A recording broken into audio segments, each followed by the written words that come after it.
Hello, Raghav. It's so nice to see you and meet you. Hi, nice to meet you as well. So, I'd like to ask you, how are you pursuing, as you told me, like one of your missions in life is to experience it to its fullest. I really want to know, how are you doing that even during COVID, during quarantine? And yeah, that is my I think my life's mission has always just been to experience it to its fullest. To I think that just leads to having like the most experiences and ultimately the most happiness. And so obviously quarantine has made it much harder to you know actually experience many things because lots of the world has been closed down, and things along those lines.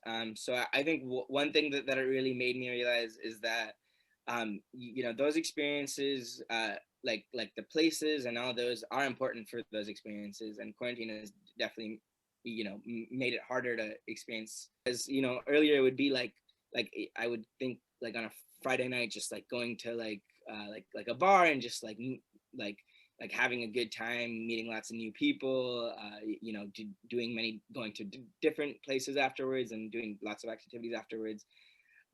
Like that's what I would traditionally think of like living life to its fullest. Like now it's more, just meeting people like with chance encounters, or it's hard to meet new people. So just building your existing relationships with your friends or people you already know, like by just hanging out in a park in Austin. We had Zilker Park, which is like a park that basically transformed during quarantine. So kind of the Zilker Park almost became like the new bar district. People just kind of brought their drinks or whatever, their frisbees, and experienced it there. So even though the world's closing down during quarantine, there's always going to be people, and there's always going to be ways to interact with them. And yeah, one other way has obviously been online, which I didn't really touch upon, but I think that also was a pivotal part to me living my life to its fullest during quarantine.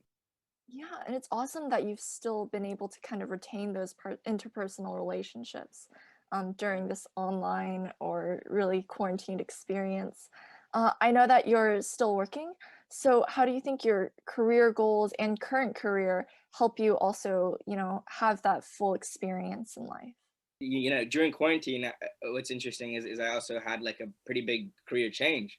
Um, the way you apply living life to its fullest to your career is to, I think, pursue like as ambitious of a mission as possible, Mhm.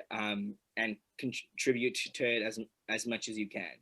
So um, so yeah, that's always been kind of my ultimate long term goal, and so it's always to kind of push as ambitious of a goal as I'm pursuing, and be more involved, have more ownership and equity within that goal.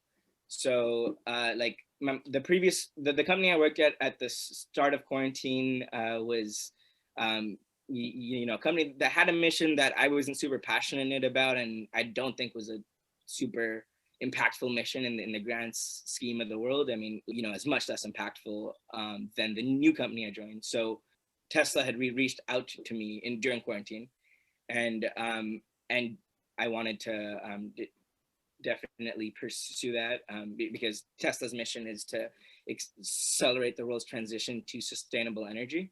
Mhm. So I think that's a very a mission that very much resonates with me and is very impactful. And also like those metrics that I was talking about, like the market values that mission much more as well. Um, so all of those factors kind of motivated me to make that career change. So yeah, that's kind of how I think I have that mentality in my career. Yeah, and it's great to hear that you've been able to hang on to that and do what sounds like amazing things during quarantine. And I know that you said that you've kind of lived in different areas. How do you think the different mentalities of people around you have shaped you, maybe either led to your career or just shaped you as a person in general? Yeah. Grew up in the Bay Area, and was in Austin for like 8 years just to paint some context. In my high school, I went to Mission San Jose High School, and we call this the mission mentality, which is Mhm. basically like a singular focus on academics, that being your entire self-worth, and that kind of defining the entire rest of your life. Like basically the college you got into defining the rest of your life was was definitely a mentality I believed in, and I think lots of my peers did as well. That mentality, I think, was very hard to deal with as a kid, and I saw it with Yeah. lots of kids in our high schools. Kind of also just looking at the numbers, like we had people in mission that like took their own lives because of the pressure, and you know lots of other Bay Area high schools. We saw sort of stories of the same sort of things happening. Um, so yeah, overall it seems like even long term now, like the friends I have from that school are very like different in terms of that academic focus. I think made them like have kind of a philosophy of only caring about that in life, and that kind of making them not really pursue as many like social connections or relationships. And then that ties into like the Austin mentality. The town itself is a very social town, lots of places to go out and meet people, and so that's a big emphasis in most Austin people's lives. I did to talk about lots of the downsides of the initial like Bay Area mission high mentality, but I think it did definitely give me like the ability to like work and focus. Like I think the benefit of the Austin mentality in terms of just being more social and well-rounded and pursuing those experiences is a different aspect of my personality. And I think if I had to choose one, like I would definitely choose that latter, more like well-rounded mentality.